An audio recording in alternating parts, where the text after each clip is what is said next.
Mga master, muli na naman kaming mamamana ngayon. Si Master Sandro, si Master Balmis, si Master Miljan,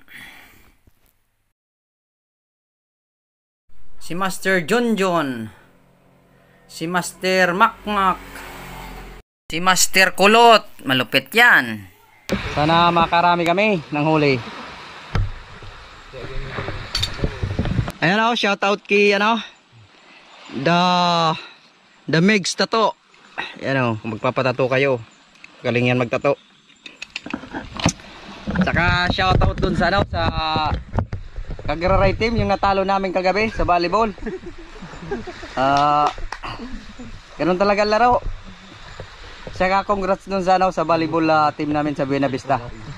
Shoutout sa inyo dyan. Mga bago. Kaway ka naman ka-adventure. Kaway ka naman. Shoutout. Adventure. Hi guys. Lulusobin namin ang welcome back. Ano yan? Taris. Yan o. Malupit. Yaw. Grabe, ang dami namin ngayon guys. Sobrang dami namin. Pinakikita ko lang ang mga kasama namin. Medyo na late kasi sila nandating eh. Okay, let's dive mga ka-adventure. Ang una nating nakita ay isang tabugok. Yan yung uri ng pugita na hindi na lumalaki. Ayan, kunin natin yan.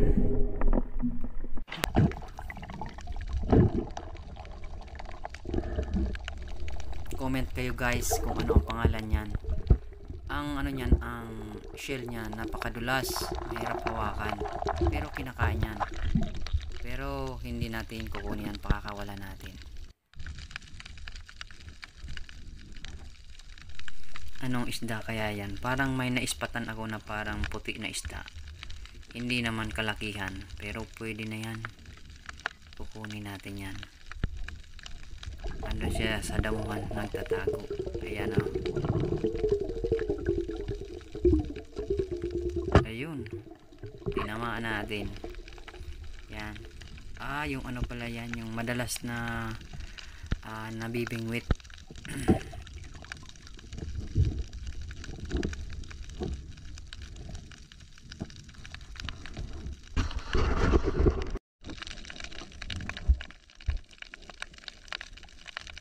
Yung isda na yan guys, ang hirap hanapin yan. Andyan yan sa damuhan, lagi nakasiksik. Ang tawag sa amin yan ay angol. Pag niluluto yan guys, kahit yung kaliskis, wag mo nang kaliskisan.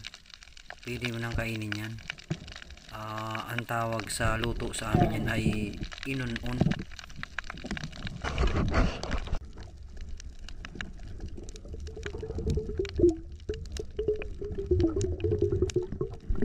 Yan naman ay napaka-paborito kong isda yan. Napakasarap na isda yan.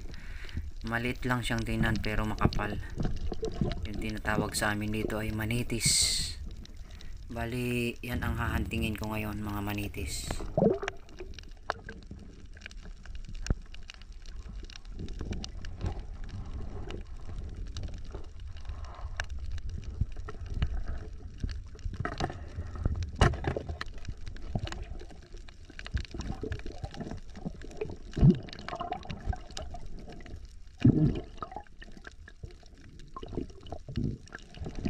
Bababaw lang ang isda mga idol. Idol, nasa bababaw lang ang isda.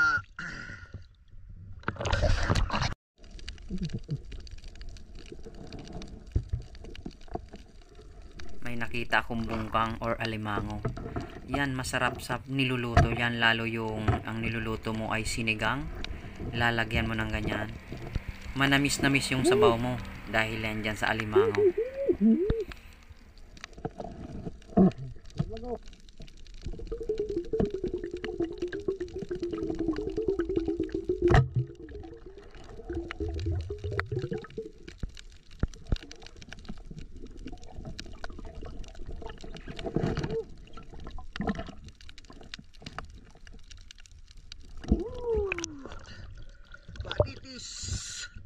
Oh yes.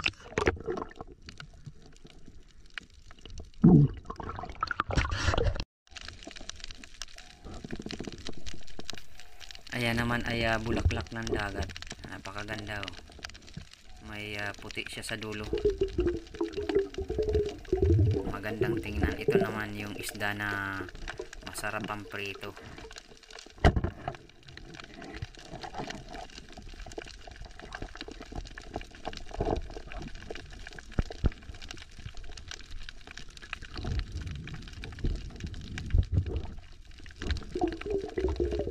Mga kapwa kong namamana, iwasan nating tapakan yung bulaklak ng dagat o yung corals para hindi mamatay.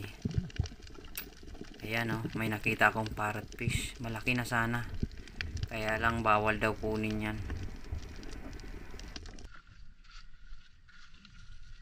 Yan naman yung tinatawag na palad. Yan yung huli yan ni Master Sandro. Medyo malapad na siya. Sabi nila iba daw ang lasa niyan, parang medyo maanghang.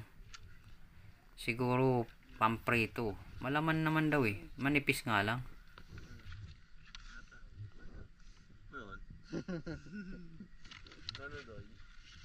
Yan mga idol, yan yung huli ko.